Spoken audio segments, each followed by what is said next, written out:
everyone. Welcome to another episode of Debatable with our hosts, Nina and Kyle. I'm Nina. I'm Kyle. Today we're going to be talking about the motion about art. Yes, so this was a motion released back in 2013, so it's kind of old. It was in a Canadian tournament called the Commonwealth Open, and the motion reads, "This house would prefer to experience art knowing nothing of the artist." So there are two reasons why we wanted to discuss this motion in particular to introduce everyone to art motions. The first would be that it's still really relevant today. So even if it was a motion released in 2013, you still see a lot of issues that use this motion.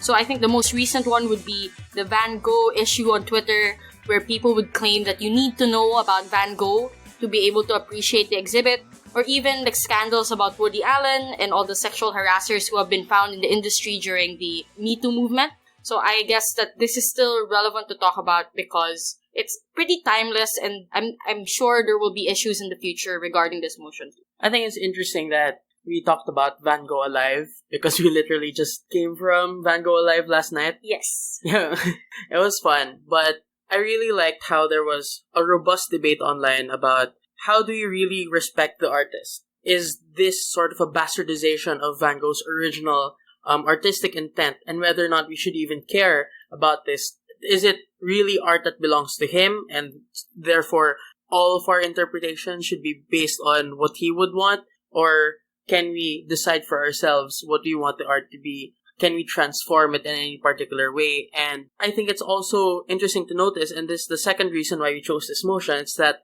there's a lot of things that we can introduce in this motion that is common to a lot of basic art motions. There's a lot of basic art concepts and arguments here for both sides. So the first concept that we want to take a look at is the concept of meaning. Because it seems like while we cannot really find a good definition of art, like it's always debatable what art is even supposed to be, the most common definition that we find in art is its functional aspect, which is it creates meaning and an experience in the lives of people who view the art. So in the field of cultural studies, there are three subfields where we can find meaning in art. So the first one would be the textual basis of appreciating art. So this focuses on the question of what, and it looks at the art in a vacuum. So you usually look at the content, maybe look at the structure and form that the art takes. So I took a poetry class in UP when I was in second year, and we focused a lot on the forms, the typography even, the line spacings, and it also gives a lot of meaning to the art. And we did this in isolation of the artist. We also did this in isolation of our appreciation of it. So it was really a technical study of the art itself. My favorite example of this is the time where I studied a lot about hip-hop and how it relates to politics.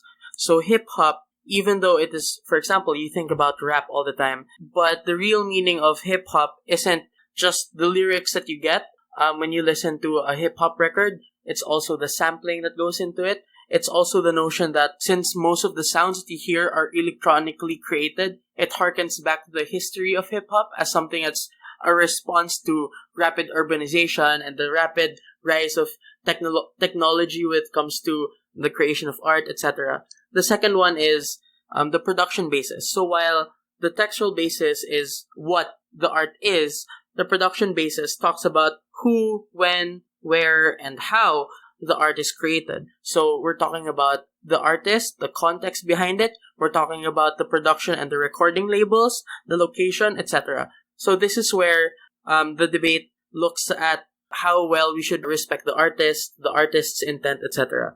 The last is the audience's basis, which is for whom is the artist supposed to be for. So if you take a look at most of our scholarly readings about art, it doesn't really make a distinction about who the art is supposed to be for. Yes, there are some times that art is meant for a particular demographic, but you can't really control who gets to consume that art.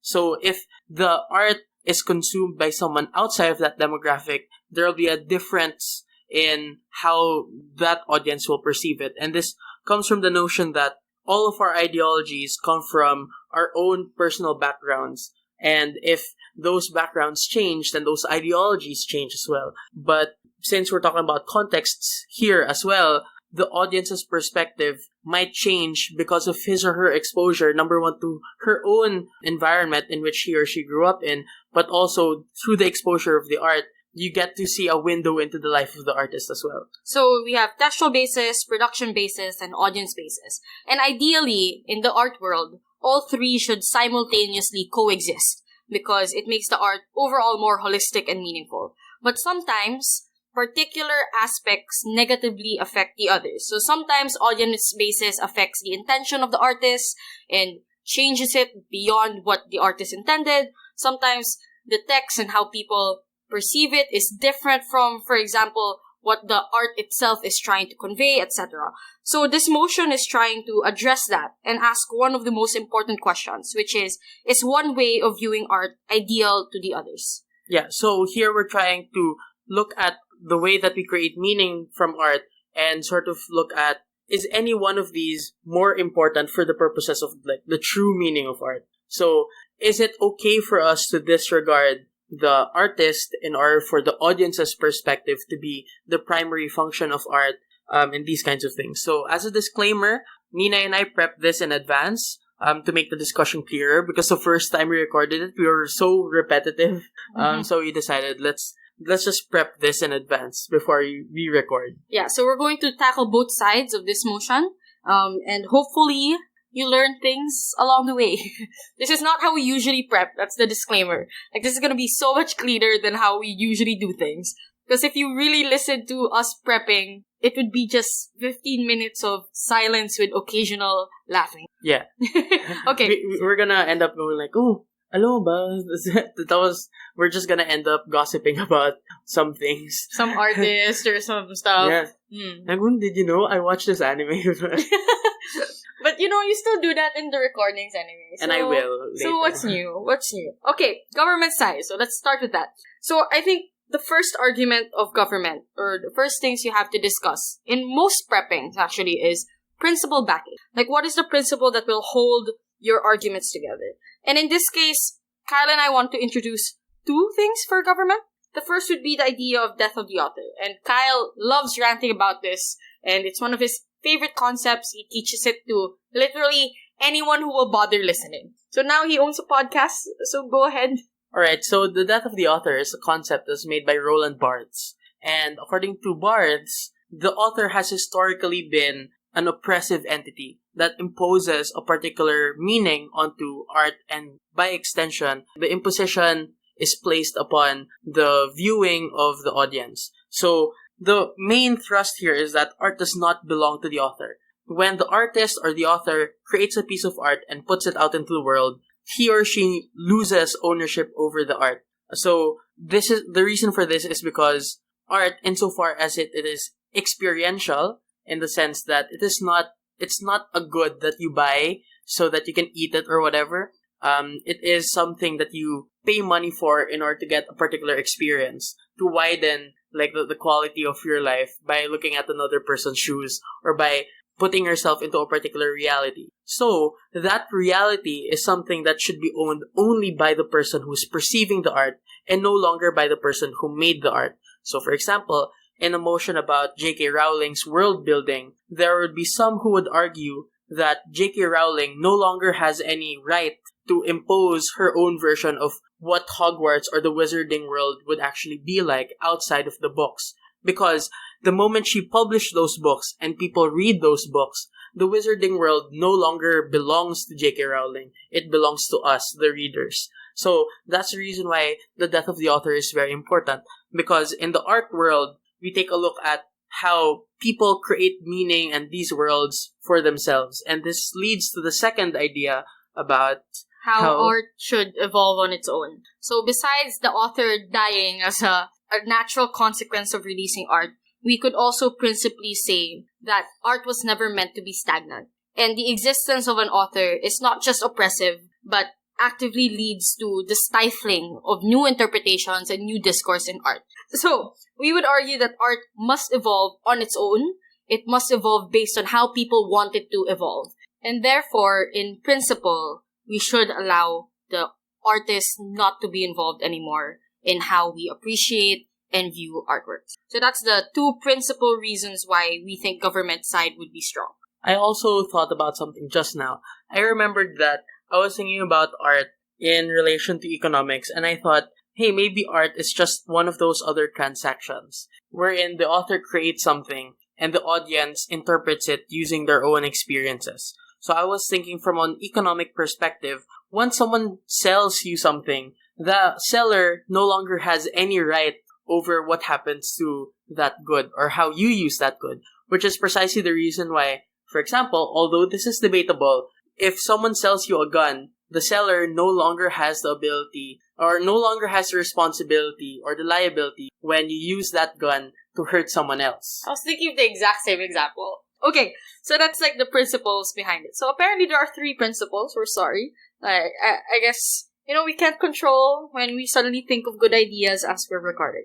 Okay, so now moving on to the pragmatic arguments. The first one would be that, pragmatically speaking, it's important that we allow room for personal interpretations in art. Because we would argue in government that the primary purpose of art is for the audience to use their own toolbox to be able to derive meaning for themselves, as Kyle mentioned. But the reason this is important is because art was created for the self-growth of people and the overall growth of society. Therefore, the priority should be the audience and no longer the art itself and no longer the artist. But how does this translate pragmatically? When we talk about pragmatics in this argument, we're thinking about how the ability to create new meaning that will potentially change a person's life gets restricted by the fixation on the authorial intent or the fixation on the life of the author. Because if a person only looks at the art in relation to the author, knowing about the artist, then there is no other way for anyone to get another kind of interpretation from it. Yeah. Okay, so that's the first pragmatic. The second pragmatic argument we thought of would be how the artist will always inevitably harm how the art is interpreted. And for this, Kyle actually introduced me to a sort of grid to showcase how all 4 different scenarios would lead to harm. So we're going to talk about what if it's bad art with a morally questionable and bad artist, if it's bad art with a good artist, if it's good art with a bad artist, and if it's good art with a good artist. So it's kind of 4 layers here, so just bear with us a little bit. So if it is bad art as created by a bad artist, there will be no discourse at all. Because if you find something potentially redeeming in the art, other people might just say that you can't find any redeeming quality to it, specifically because the artist was bad. So there's no way for discourse to happen. You can't find any meaningful discourse about, for instance, what crime is supposed to be considered as if a person is a victim and this is what led him or her to crime, if the artist was also, for example, a criminal. Because if you say that maybe we can humanize criminals, people will just tell you you're trying to be complicit in the criminality of the artist. In fact, you're rewarding the criminality of the artist. If it is bad art, but created by a good artist, on the other hand, it changes your perception because even though you might not necessarily think it's good art, because the artist is good, you can no longer dissent. There is some sort of overhyping that is created. So if you dissent and you say, I don't really like Harry Potter, which sometimes I do, my friends who are all Potterheads, literally get mad at me. It's how dare you, Kyle? You are cancelled. I am cancelled. So I think even in that instance, even if a person ends up believing that the art is good, it might not necessarily be an authentic opinion at the end of the day. And third, what if it's good art but was made by a bad artist? I think that there's no room for personal meaning here. It'll be dogmatic as well, because even if the art is good, like in the case of Annie Hall and Woody Allen, which I think is a really, really great film and is by no means underrated. Right now, if you say, I really like Annie Hall, there's no room for you to improve on that and say, I have more in my life right now because I watched that movie. Because if you admit that, other people will cancel you as well. So this argument is about how other people will react also. But the last one is, what if it's good art made by a good artist? It is similarly dogmatic because, I think we have to take a look at how the author inevitably will become the sole authority over what the meaning should be. Because I imagine opposition will say that like there are many different ways that you can experience art, and just because you look at the artist or you know what the artist is or like where the artist came from, it doesn't necessarily mean that that's the only authority that you're going to be basing your meaning making on. But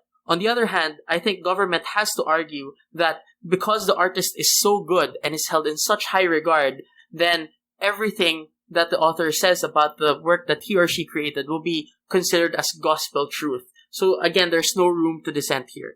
Alright, so that's the second argument. The third argument, and the last one we're going to be introducing, because I'm pretty sure you can think of extensions and probably have more to say about this, would be that I would say that it makes art overall fairer. And I want to talk about like two angles for this argument. The first would be, it would be fairer for aspiring artists. Because of the fixation on artists and who create the art, chances are they're usually the ones that get the spotlight. It's usually their works that end up being followed. It's harder to break into the industry when there's so many people who have already been established, right?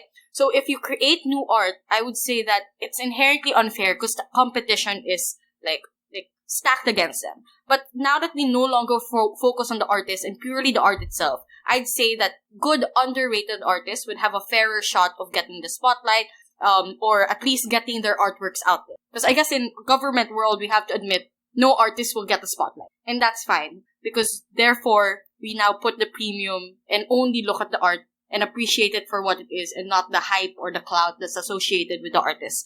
So that's for the artist angle. But second, I would say it also makes art fairer in terms of like the economic sense, how we appreciate the artwork. I would say that besides artists not being able to get in, like good artworks, even if the community admits that they're good, they don't get the fair compensation that they deserve because a lot of the money or the valuation of art also comes from what the name is that's attached to it. So I'd say overall artworks become at least more or less average in price or more reflective of the quality of the artwork and not of the person. So that's like the two ways I think the art world would overall be fairer. And why is this important? I would say because as much as meaning is one angle, we also have to identify art as an economic tool as we introduced earlier. And therefore, what we'd want is to make a competitive and fairer atmosphere for the entire art community and aspiring artists. So that's government side. Do you have anything else to add? Nah? Okay.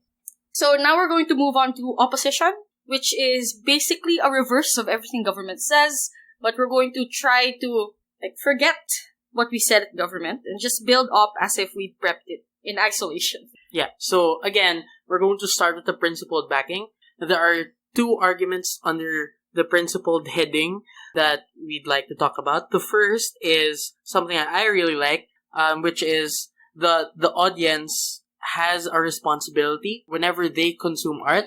And the second is something that Nina really likes, which is that the medium is also a message in and of itself. So under the first one, the one that I really like, that audience responsibility is inevitably a part of art. Here I was thinking first about performance art and how the audience in these kinds of instances is necessarily part of the art. Not necessarily, but necessarily part of the art. So for example, when we're talking about people like Marina Abramovich, where she had a performance art piece wherein she stood naked in a very crowded area with a bunch of tools at her feet. She was inviting members of the audience to do whatever they wanted with those tools to her. And the conclusion to that, using audience participation, was that if people have the chance, they will hurt you. So from that sort of intuition pump or parallelism, I created this general notion that because art is supposed to be an experience that is communicated from the author to the audience in choosing to experience that piece of art is necessarily a part of that art as well. So the artist, when he or she creates the experience, always has the audience in mind. So the audience, when they consume the art, ends up being a part of the authorial intent as well. So therefore, the artist needs to be part of that transaction because of how it impacts the audience. So we would argue they both go hand in hand, and the principle of opposition is you shouldn't take it in isolation. Which leads to the second principle, which is the medium is also a message. So I particularly like this one because it views art in a holistic way. So we would argue here in opposition that you cannot remove the artist's intentions because you are taking away a fundamental part or an important part of that artwork. To understand the mindset of the artist, to understand the history of the artist, to understand why they made that artwork in itself, also adds to the experience, I would argue. It's also because we have a responsibility as consumers to view things as holistically as possible. If our obligation in society is to have all information and to be as informed as we possibly can, then I would argue that it should also be the same in terms of how we consume art. So it would be very ignorant for us to actively dismiss half or a big percentage of what the art is. 1/3. 1/3, basically, based on the cultural studies. And actually, I was also thinking that if we're going to consider art's function as like create meaning and make people experience certain things, then removing a source of that meaning would be antithetical to the essence of art as well, and it'll be a disservice to the audience when you remove that particular source of meaning from their options. Which leads us to the pragmatic arguments. There are 3 that we'd like to talk about in this episode.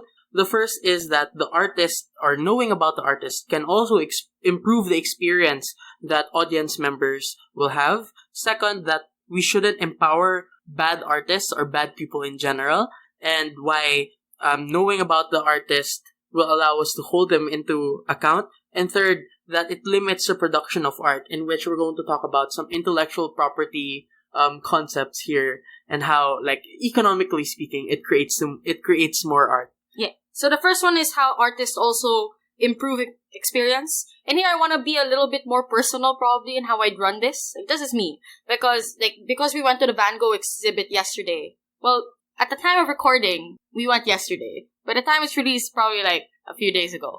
But basically, I think that the meaning I derived from that exhibit was very, very different and a lot more personal and a lot more, I'd say, wholesome because of my relationship with the artist. So I'm bipolar and Van Gogh is as well. So knowing that allowed me to appreciate the art even more because I could put myself in the artist's shoes. I could understand why certain art were made.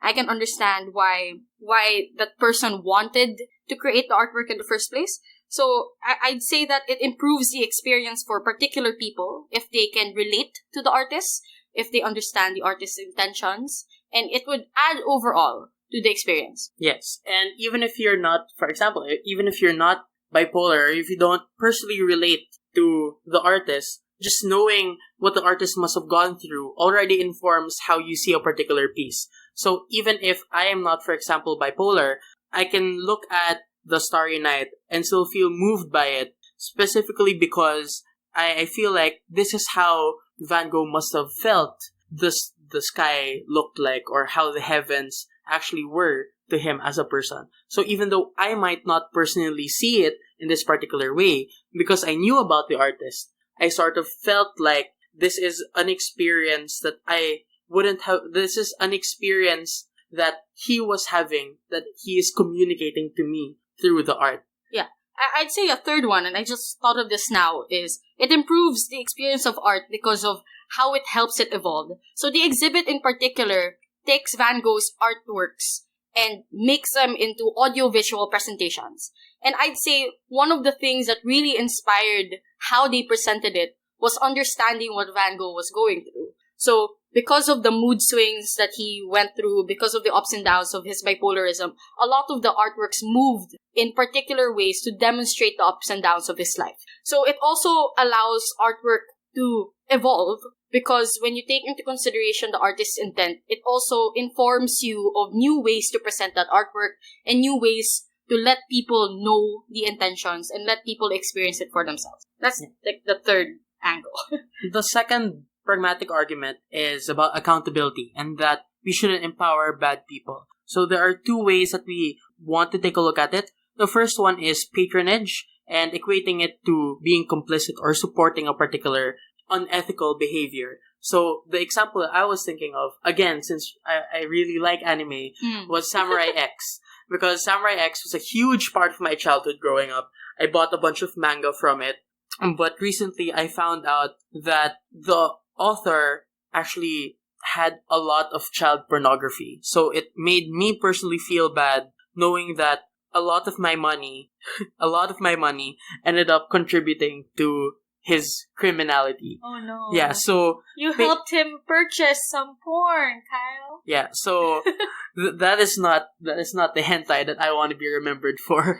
Yeah, so since we were talking about earlier the principle of the audience being responsible when they consume a piece of art, patronage by extension also leads to complicity, also leads to support, and this means that audience members have a responsibility to know about the artist before they consume the art. Second, it gives more power to those bad people as well, outside of the realm of art. Yeah, outside of the realm of art, outside economics. If you do not, even if you don't pay money for it, just the fact that you are consuming the art, not knowing about all the bad things that the artist did or the history of the artist, it gives more power to the bad people because it allows those people to push those negative behaviors aside or sweep them under the rug and gives more credence to the notion that even though I am a bad person or an unethical person, you shouldn't look at that and support me anyway because my art is that good. So not only are you empowering them economically by giving them their money, but you're empowering them through the prestige that you're allowing them to have. And I would say that it also influences how other people perceive this artist because you continue to support someone who's unethical. For example, it made people, my favorite example is Dan Schneider, because me and Kyle watch a lot of Victorious. And he's basically a child harasser. So he created shows like iCarly and Victorious and Drake and Josh. So which are iconic things. And when I found out about this director, I was just basically crushed. But because he was so popular and people kept consuming his art, a lot of people who worked under him felt like they couldn't speak up. They felt like they were voiceless because we were accidentally basically giving more power for him to step on others and silence them. Yeah, if you remember, Dan Schneider has a huge foot fetish apparently, and the episode that we were watching from Victorious had this whole B-plot about having really soft feet and people were just touching and being distracted because of how soft their feet were. Yeah, there's really distracting. There's so much footage of feet in these shows now that you analyze it. So as a side project, watch these shows again and notice all the weird harassment things that take place on the show that they try to pass off as comedy. And then you'll realize how messed up this director was and how weird it was that we never pointed it out or realized it. Just to be clear, we're not kink shaming. If you have a foot thing, that's fine. That's fine. It's just don't have a foot thing for teenagers or minors, Yeah. I mean, they were not minors when they were in the show. A lot of them were over 18. But they were presented like 14-year-olds, 15-year-olds. They're acting like children. Again, that's also another debatable issue, right? Yeah. But it's still weird. We still feel like, we shouldn't be allowing that to happen. Okay, we kind of got distracted there, but I just have a lot of feelings about Dan Schneider in bad ways. Okay. Finally, let's talk about how it limits the production of art. Under government's model, we can argue that there's no more incentive to make art, and it's harder to quote-unquote track art and artists. So under the first one, there's no more incentive to make art. The reason why people make art is admittedly not solely because of selfless reasons. There's always probably a personal reason why a person makes the art. So if you deny that person the ability to have that compensation, there's no incentive to make that art, right? So one of my favorite examples here is the Spoliarium, because apparently people keep saying, this is such a great piece of art because the artist, Juan Luna, wanted to show the tragedy of the Filipinos during this time. But what they forget a lot is that Juan Luna didn't wake up suddenly one day and say, I wanna show the world what's happening to Filipinos. Even though that might be a little part of why he wanted to make that piece.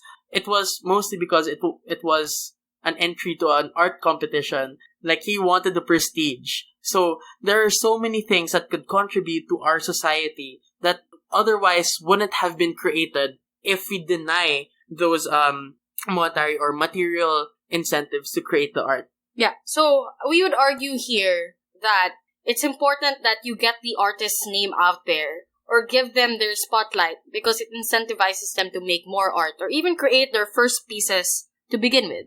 Because it's hard to be an artist now. You know, the whole stereotype of the starving artist. I don't think it should be glorified because it's not true. People don't deliberately want to be starving artists, but the reason why they end up doing that or becoming like that is because we don't give them enough credit. We don't look at the artists' lives or actually try to incorporate them in how we appreciate art. And additionally, for example, if you think about hip-hop during the 80s, right, when a lot of these rap groups were talking about political things that only black communities could experience, like police brutality, imagine if those people were not rewarded and they no longer had the funds to continue making their art. We wouldn't have been able to learn about all these different viewpoints. We wouldn't have been able to be as sympathetic towards their plights and their struggles. But second, Nino will talk about this, that it's harder to track art and artists under government model. Yeah, so if you don't know who created particular pieces of art, it's hard for the audience, for example, to delve into more art that's similar, for example,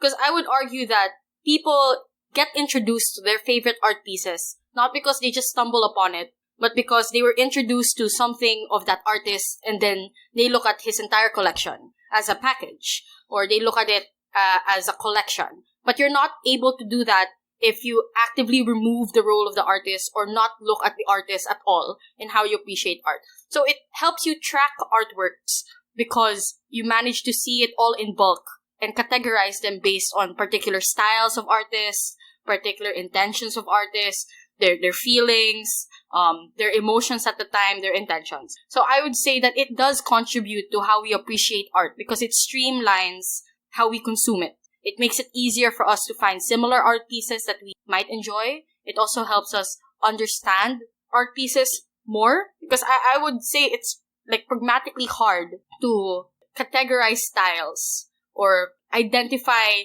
people like Monet, who was known for his pointillism, if we didn't actively associate those art pieces with the artists that made them. Yeah, so yesterday, when we were talking about Van Gogh, there were projections on the walls talking about his travels and how the places that he went to influenced his art. And when he went to France, for example, you could literally see how the colors of his art brightened up and things like that. So at that point, I was like, this person is part of a bigger movement, and it allowed me to think about other people that might have influenced him. So this is what introduced me to Monticelli, for example, and then I sort of tracked the evolution of these paintings from Monticelli to Van Gogh and then Monet, people like Renoir as well, these kinds of things. That was so nerdy. I love it. See, so you can learn a lot based on how you view the artist as well. So we would argue in OP that it's an active disservice to the art community and to yourself if you actively leave out the artist in the equation. Yeah, that's it. That's Gov and Op. If you have any more ideas of extensions, feel free to message us about it. Because admittedly, this is just an opening half case. If this was a BP round, then we'd say that there needs to be an exploration of new angles.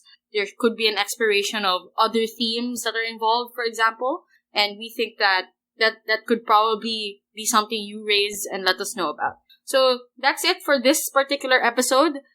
We hope you are enjoying the art high. If you haven't, we'd recommend that you explore art for yourself. You don't need to go to the Van Gogh exhibit to appreciate it. It's only for certain people. It's only for certain people. So this is spoiler-free review now of the exhibit.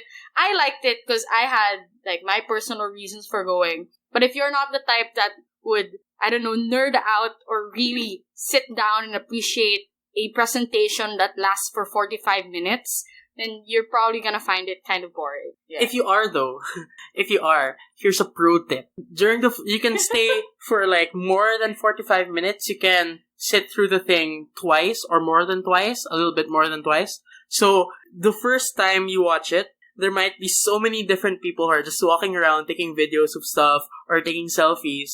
And first of all, it's really hard to appreciate the exhibit itself. Second, it's also hard to get selfies for yourself. Yeah. Like, you're thinking about, like, how do you strategize getting people to move away from a particular spot so you can get a good shot?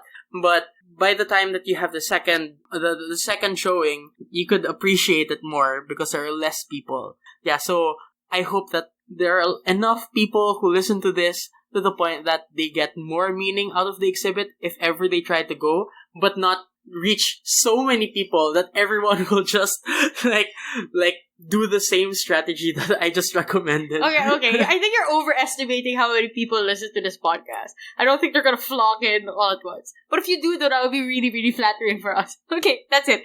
So thanks for listening to this episode of Debatable. Excuses for just randomly introducing art, even though, I don't know, I feel like it's a bit of a deviation from the themes we've been discussing. Because art motions, like in particular, do not come up that often compared to traditional themes. But we think that a lot of the concepts you learn here anyway, you can introduce in other debates, not necessarily just about art. So that's it for this episode. Thanks for listening. Once again, I'm Nina. I'm Kyle. And that's it. Bye-bye. Bye-bye. Ding, ding. Ding, ding.